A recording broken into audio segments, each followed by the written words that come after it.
This is Real Estate Rookie episode 112.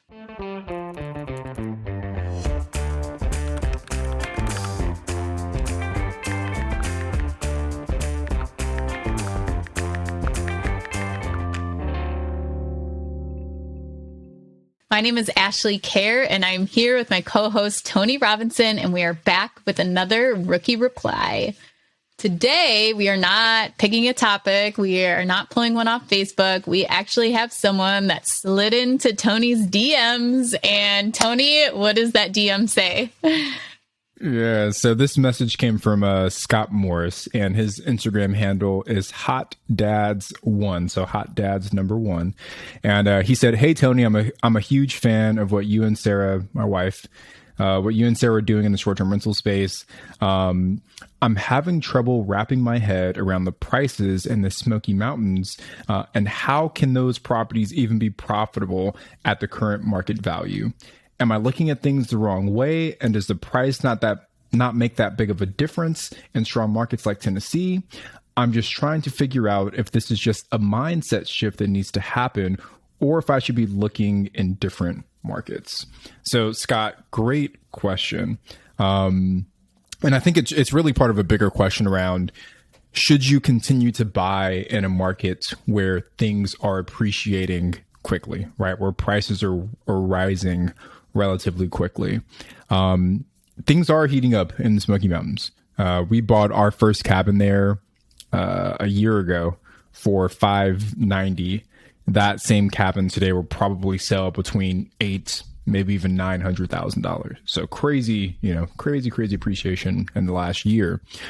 But for us, we're not as concerned about the purchase price as we are about the overall cash flow that's being generated, right? Like, what's our actual revenue on that property, and what are the profits in the cash on cash return? And for us, as long as we're still able to hit the numbers that we want on those cabins in terms of revenue, in terms of cash on cash return, then even if they get up to $1 million, right, then maybe it still makes sense for us to buy. And people always say, hey, maybe you don't want to buy at the top of the market, right? Because what happens if prices swing again or home values decrease?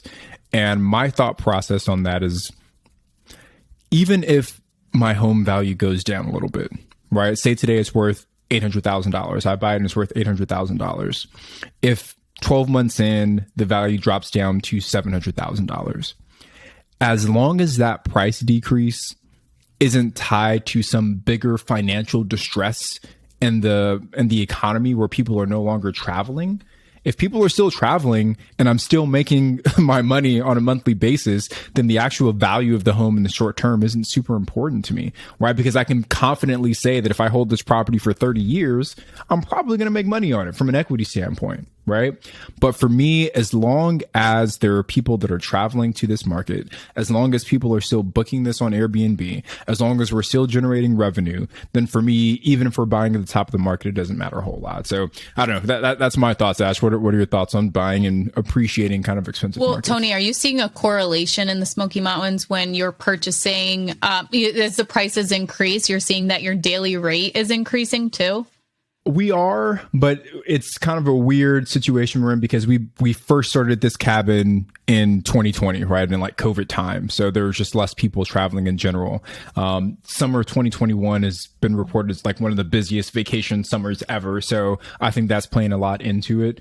I probably, if this was like a regular market, I would assume that even if the prices are going up on a purchase price, you're probably not going to see a direct correlation in your average daily rates, right? So you got to balance those out a little bit. Okay, yeah. I was just reading an article the other day about how much rents are increasing across the U.S. and the housing prices are going up, so rents are increasing, and then also the eviction moratorium. So landlords are trying to be extra cautious by charging more upfront in case they don't have to do an eviction. So I was just wondering if you were kind of seeing that in the short term rental market too. But as far as investing in a hot market, I invest in really small rural towns, don't see a ton of appreciation, But I think that a way to get into a hot market is to find creative ways to purchase property. And like Tony said, make sure the numbers still make sense and you can make the deal work. Last week, I think it was last week, we had Nick Cooley on, who is buying in Denver, Colorado, super hot market, but he's making it work and being profitable off of it. So there are definitely ways you can do it. So I'll give you an example. In South Buffalo, I bought a property in 2017, right when that area was starting to get hot. I got in a really good time.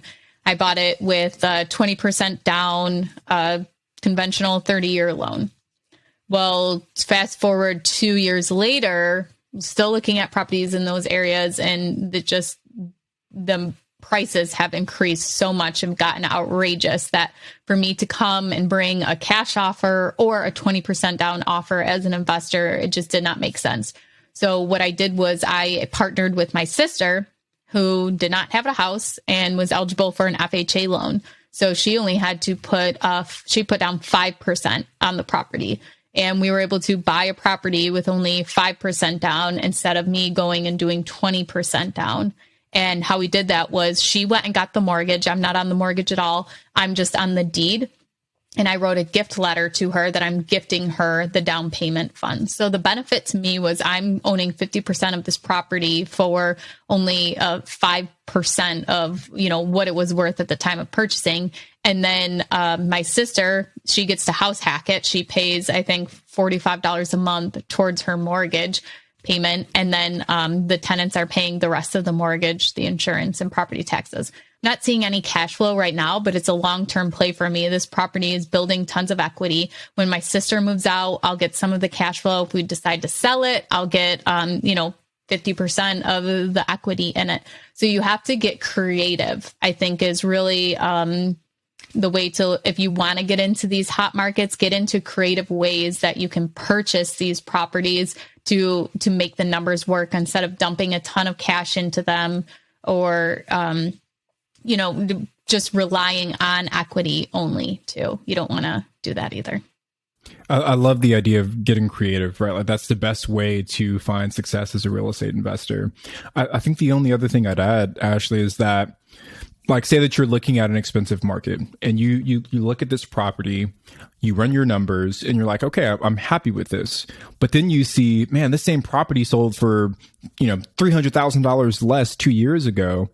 The fact that it sold for $300,000 less 2 years ago doesn't change the fact that it's still a good deal today, right? It just means that 3 years ago it was a really, really good deal, right? But it could still be a good deal today. So I think that's the other thing that people see is they're like, man, this house sold for way less, 12 months, 24 months ago. It can't be a good deal. But it's like, if you run the numbers today based on the purchase price today and it still meets your criteria, then it's a good deal. It doesn't matter what the price was in the past. That is such a great point. I think a lot of people will look at houses that are flipped too and be, oh my God, 6 months ago, they bought this for, $100,000 and now they're trying to sell it for $250,000.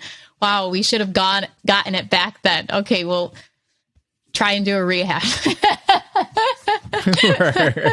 Right.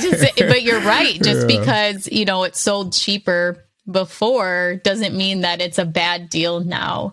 It probably actually is a bad deal if it's selling for less than what it sold for 2 years ago, that there's something really wrong with it. People are trying to unload it and not even get their money back they want out of it so bad. Well, Hot Dads 1, hope we answered your question. I hope that gives you some value. Real estate rookies, hope you guys get that too. I know it's super crazy out here in 2021, and it can feel that sometimes finding a good deal is impossible. But like Ashley said, some creativity, a little bit of patience, it'll go a long way for you. Yeah, you didn't tell me that was his Instagram handle before he started. I mean, he's going to get blown up now. Everybody checking out who the hot dad is. Thank you guys so much for listening. I'm Ashley at Wealth from Rentals, and he's Tony at Tony J. Robinson on Instagram. And we will be back on Wednesday with another episode with an investor to hear their story. Thank you guys so much for joining. And if you love the podcast, please leave us a 5-star review on iTunes or whatever platform you're listening on. We would really appreciate it. Have a great weekend.